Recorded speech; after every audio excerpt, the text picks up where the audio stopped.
All right, so I have a couple of announcements to make. Plus, we have a whole bunch of new release dates for a bunch of major films. Cobra Kai has a new home, and Amazon is doing something pretty smart. Welcome to the newest episode of SDW. Super Dario World!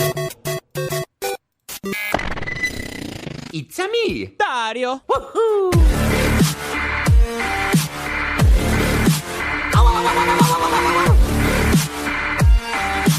Let's go! All right, so as always, any comments, questions, or suggestions, you can find me at Dario the Show on Instagram or at SuperDario_World. Also, follow my Facebook page, Super Dario World. I update everything there. So, first announcement, Eddie will be returning on the podcast tomorrow. I spent the whole weekend playing The Last of Us 2. We were in the middle of a race. I had to beat him. I believe I did. But we both finished, and we promised that once we finished the game, we would do a second review. We did one, I believe it was on Thursday. That was the last podcast I did. We discussed about halfway through the game. That's where we ended up. Now we finished it. Let's see if his opinion has changed. I know I have a lot of really strong feelings about it, but we'll discuss that tomorrow, so you can look forward to that. The other announcement actually comes from a piece of news. So, it's been announced that Christina Hudson and Margot Robbie will be reuniting again for another film. Now, for those of you who don't know who these people are, Margot Robbie, you might remember her from Wolves of Wall Street, or more famously for playing Harley Quinn in the Suicide Squad and in the newest Birds of Prey movie, Harley Quinn, Birds of Prey. And Christina Hudson, she actually wrote Birds of Prey. So these two are coming together, and they're making another film. Now, what film are they making? They're making the next Pirates of the Caribbean movie. However, it is going to be kind of a reboot, a female reboot of the Pirates of the Caribbean. Now, this is a really bad idea for a lot of reasons. First off, I don't really like Christina Hodson as a writer, and I don't like their last team-up because Harley Quinn, Birds of Prey sucked. And that's kind of going to be my announcement a little bit, but let me just finish this thought. The idea of a female pirate movie actually sounds kind of fun. However, they're still going to continue with the other Pirates of the Caribbean movies, the ones with Jack Sparrow. So I have no idea what they're going to do with this one. Honestly, they have stuff to work with. I mean, there's a lot of pretty famous female pirates. Probably, you could argue that the greatest pirate of all time was a female pirate. Her name was Xingxi, I believe that's how you say it. She had like 20 to 40,000 men under her and 300 ships, so that's a whole fucking army. So yeah, I think she was the most successful part of all time. But if it's going to be Parts of the Caribbean, they could go the route of Anne Bonny. But for those of you who don't know Anne Bonny, she was an Irish pirate. She was famous in Nassau Port. Is Nassau Port where Parts of the Caribbean takes place?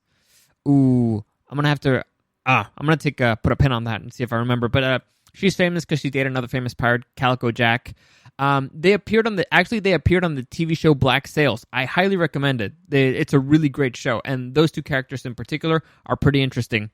Let me see. Who else would be fun? Oh, there's another really fun pirate out there called Jeanne de Clisson. The Lioness of Brittany. That's how they knew her. Her story, but she's not in the Caribbean, but her story is great. Her deal was that the King of France, she was a British noble, but the King of France executed her husband. So she was like, fuck that guy. So she sold all her belongings, bought a few shits, and became a pirate that exclusively target French ships. That was her thing. She spent the rest of her life just throwing like a big F you to the French. She was kind of brutal. She would capture a ship and kill everybody on it except one person so that they could, send the message of like, it was the Lioness of Brittany, Jean de Clisson. So yeah, hell hath no fury, So there's a lot of them. There's a lot of stuff for them to work with there. However, I don't trust this duo. I like Margot Robbie, great actress. I don't like this writer at all, especially after what I saw in Birds of Prey. And so that leads me to my second announcement. And this actually comes via request. I've been working pretty hard on being set up on audio again. I still have a few things to set up, but This is by request. Apparently, people enjoy when I break down stories, not just review them, but actually break them down. You know how I used to do with Game of Thrones when I would go almost scene by scene, or at least beat by beat on an episode. And so what I will be doing, and this is specifically because a lot of people asked me, well, they asked me to go back to doing summaries, but specifically they asked me about Birds of Prey because they wanted to know why I hated it so much, because I really hated the movie. So for next week, I'm not exactly sure what day, because again, I still gotta finish setting a few things up, and this one has to be on video so you know what I'm talking about, or at least so it's easier for you to understand what I'm talking about.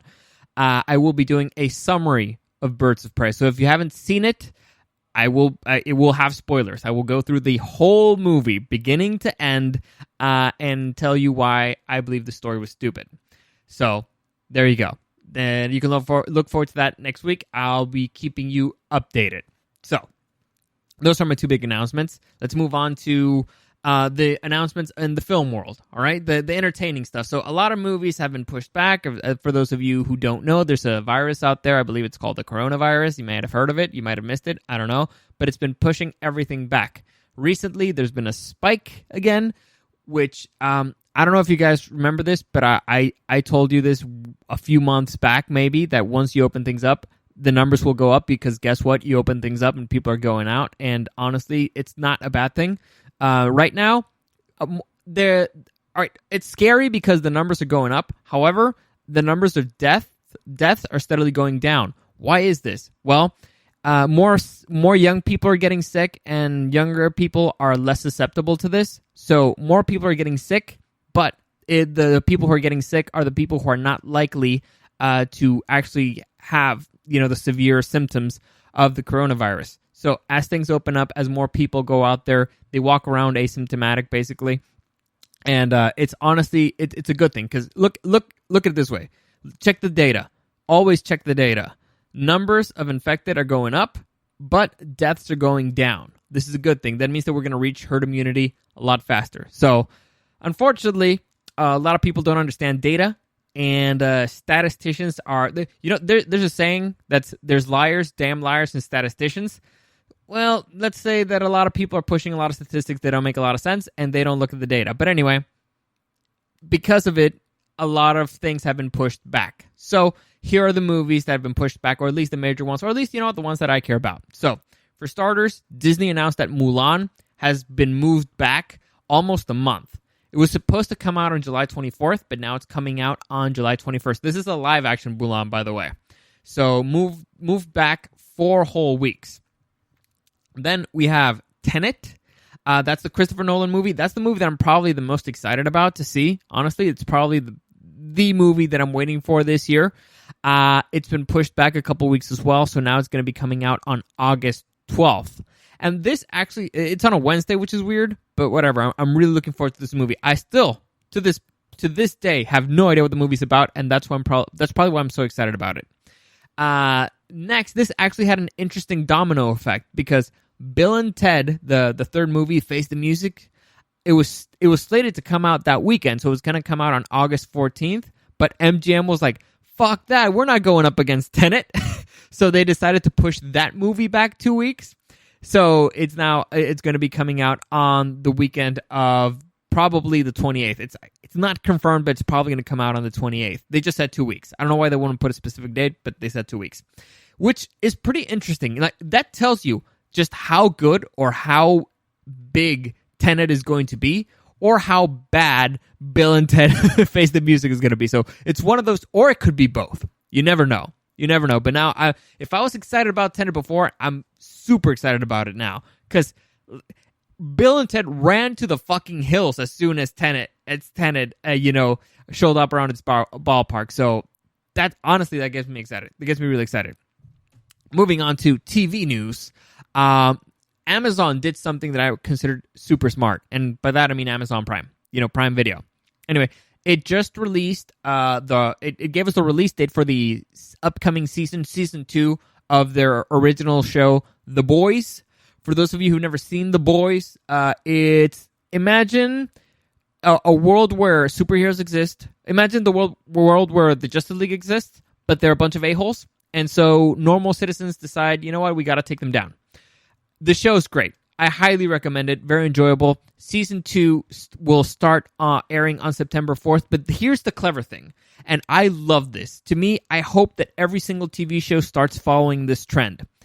Amazon Prime has announced that on September 4th, it will be releasing the first 3 episodes, and the remaining 5 episodes of that season will be released every Friday until October 9th. So that is fucking fantastic. I was complaining about this a lot when The Witcher came out, because remember, every single week I was doing an update on the TV show The Mandalorian, and I loved it. Every week, every Monday, I already had my specific date where I was going to do a review of that previous episode. I actually could go into it and break it down.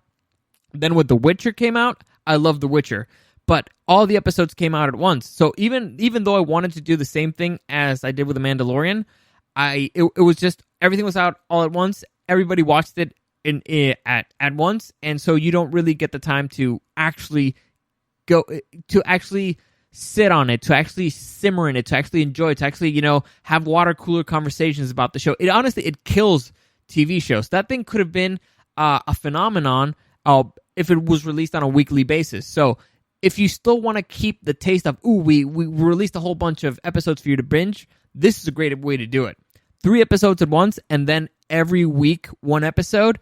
I am 110% in on this. I love it. I would still prefer like just a weekly release. It's funny, you learn to appreciate it, but if this is the new model, I'm all in for it. I was rooting for it back when I was analyzing The Witcher and all that stuff, but I'm happy to see that somebody's catching on, and it looks like Amazon Prime is catching up on this. So September 4th, The Boys Season 2, look forward to that. Then we have also some interesting updates on video games. We got finally we know who the villain is on the new Marvel's The Avengers game, video game, that one that's created by Square Enix. Square Enix, for those of you who don't know, created the Kingdom Hearts games and the Final Fantasy games. So I'm pretty excited for this one. Turns out the villain's going to be MODOK. We still are not exactly sure about a lot of things about the game. We saw gameplay. It's going to be third person. I'm guessing it's going to be very similar to Final Fantasy. It's going to be released on September 4th. It will be released for the PS4, PS5, Xbox One, and it doesn't say anything about the Xbox, but we'll see. The story seems pretty interesting so far. It looks like it. I don't know if it's going to be spoiler or not, so I'm not going to. I'm not going to go into the story. You can watch the trailer if you want. If you know who's who, then good on you. If not, well, that's again all on you. We also got a gameplay trailer for Cyberpunk 2077. This is the game that I'm the most excited about right now. Honestly, CD Projekt Red, who created the game, they also created the Witcher franchise, have been pushing the game back a lot. But that's because these dudes are perfectionists. When they release a game, they want to release a complete game.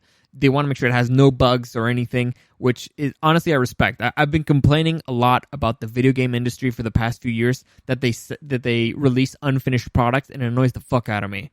I always compare it to food. Like imagine you go to a restaurant and they serve you a steak that's still uncooked. Be like, what the fuck is this? What are you kidding me? Why would you serve me this? No, it's better. Waiting sucks, but it's always better to wait and get the finished product. I also fucking hate DLCs that come out afterwards. Like, oh, this is the real ending for the game in a DLC, so you have to pay more. It's like, fuck you. I hate it. I hate it. I understand you charging me extra for dessert, but if it's part of the meal that I'm paying for, imagine if they give you your plate of food and your steak is uncooked and they want to charge you extra to cook it. Like, are you fucking kidding me? That was supposed to be included in the price of the meal, and the meal was already expensive enough. So I'm annoyed by that. However, Cyberpunk 2077, CD Projekt Red, they know their stuff. The game looks pretty good. We saw a gameplay trailer finally. It's a first person. Honestly, I didn't know it was first person. That actually makes a bit of a difference. I expected it to be a third person game, but it looks pretty good. From what I could tell from the story, it looks pretty good. But they also announced that they will be releasing a companion anime. Now, I honestly do not think that they know what the word companion means, because from what I can tell, the companion anime is going to be coming out on Netflix on 2022. So 2 years after the video game was released. I don't know how big of a companion that's going to be, but it's supposedly going to be whole new characters. It's set in the same city, Night City, and they say that it's going to, even if you've never played the game, you will understand the anime, and hopefully it'll attract more people to the video game. I'm guessing they have to throw a whole bunch of Easter eggs for the people who played the video game. So it's a smart idea. Honestly, it's a very, very clever idea. Like I've said it before. Streaming services are really stepping it up on the anime world, and so it's clever because you released the game in 2020. It's going to be hot on 2020, maybe 2020, maybe 2021, and then when the anime comes out, the true fans will enjoy it if they enjoyed the game, and that might actually get you more interest in people returning and purchasing the game again. It's pretty clever. Honestly, it's pretty clever stuff. So hopefully the game is good, and hopefully the show is good. Fortunately, it's on Netflix, so I'll be able to see it. Moving on, we also have an update on. There was another anime series that was announced a while back, and that's a Blade Runner anime TV show. And so, supposedly, what we're hearing now is that we will be getting a release date on Adult Swim Con, which takes place at the end of July. And so, what we know so far, the show is going to be called Blade Runner Black Lotus. It's going to be taking place in the year 2032. Now, for those of you who remember, the sequel to Blade Runner took place in the year 2049. So it's going to be a prequel to the second movie. There's a lot of interesting stuff happening there. That's a very interesting universe. And I'm very excited because the creative producer of the series is Shinichiro Watanabe, famous for creating a little anime show called Cowboy Bebop. Arguably the greatest anime of all time, depends on who you ask. And he also wrote and directed anime short for Blade Runner 2049. So if you saw Blade Runner 2049, or if you own the Blu-ray, there's 3 short movies that were created as a build-up for that movie. And one of those was Blade Runner Blackout 2022, which was an anime directed by Shinichiro Watanabe. It's really good. I highly recommend you watch all 3 shorts. They're a fun watch. And so he's going to be the creative producer, and it's going to be directed by Shinji Akamari, and who also worked out on Blackout 2022, and Kenji Kamiyama, who directed Ghost in the Shell Standalone Complex, which it's arguably the best Ghost in the Shell. So good stuff all around. Honestly, I'm excited for that. They have no release date, but like I said, they will be announcing the release date, hopefully on Adult Swim Con, July 23rd. Through the 25th. All right, so now the final news of the day, arguably the most important news of the day, Cobra Kai has a new home. Cobra Kai, the biggest show on YouTube. Honestly, I have no idea. I'm just saying that because I loved it. I loved every second of Cobra Kai. It's one of the best new shows I've seen. It's probably my favorite new TV show. It's the best one I've seen in a really long time. And I got to meet the cast at Comic-Con. I got to interview them. I'm not bragging, but we got along. They're pretty cool dudes. It was a dream come true. Honestly, it's like you're sitting on a table. It's like, that's Daniel-san. That's Daniel-san right there. Oh my god! But it's I love the show. All right, I was a fan of the movies, but the shows are top notch. It's high quality TV, and they do something where you don't, the beauty of the show is that you don't really know who to root for, because both sides are represented extremely well. They both have the reasons, you both understand them, you like both of the characters, but it's really hard for you to decide who you're rooting for at what particular time. So I highly recommend the show. And good news, it has a new home. It will be, the first 2 seasons will be moving to Netflix pretty soon, and season 3 will be airing on Netflix again pretty soon. They don't say exactly what day is going to be coming out, but this is great stuff. This is great stuff. As long as Netflix doesn't get in there and try to change the formula or change the writing or change the story, this is pretty good news, because YouTube, it never really went all in on the show. It's like they renewed it season by season, basically. But if Netflix gets in there, Netflix might just, immediately confirm the next 3 seasons. Because supposedly rumors say that the show was intended to be 6 seasons long.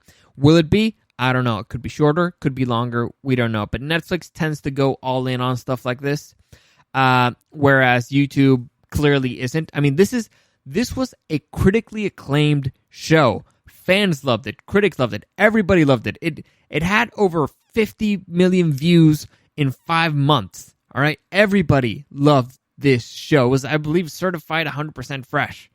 I loved it. And so now you don't have to subscribe to YouTube Premium to watch it anymore. It's going to be on Netflix. Honestly, Netflix, it's making moves, man. They're making moves. I've predicted for a very long time that Netflix was going to disappear pretty soon because their model does not seem sustainable to me. It just doesn't. They're spending way too much money. They're in too much debt. But I mean, they're making moves, man. They're making moves, and honestly, I don't mind being wrong on this one because they put out a lot of garbage, but every once in a while they nail it on certain stuff, and when they nail it, it's beautiful. So this was smart move there. Smart move with the Cyberpunk anime show. So we'll see. Still not as smart. Hopefully they'll pick up on Amazon Prime's idea of releasing 3 episodes at once and then weekly. But we'll see. We'll see. That's it for today. As always, any comments, questions, or suggestions, you can find me at Dario the Show on Instagram or at SuperDarPeriodWorld. Remember, tomorrow, Eddie Papani will join me, and we will be reviewing the second part of The Last of Us Part 2. I probably shouldn't have said it that way. Thank you for listening, and I'll see you again next time.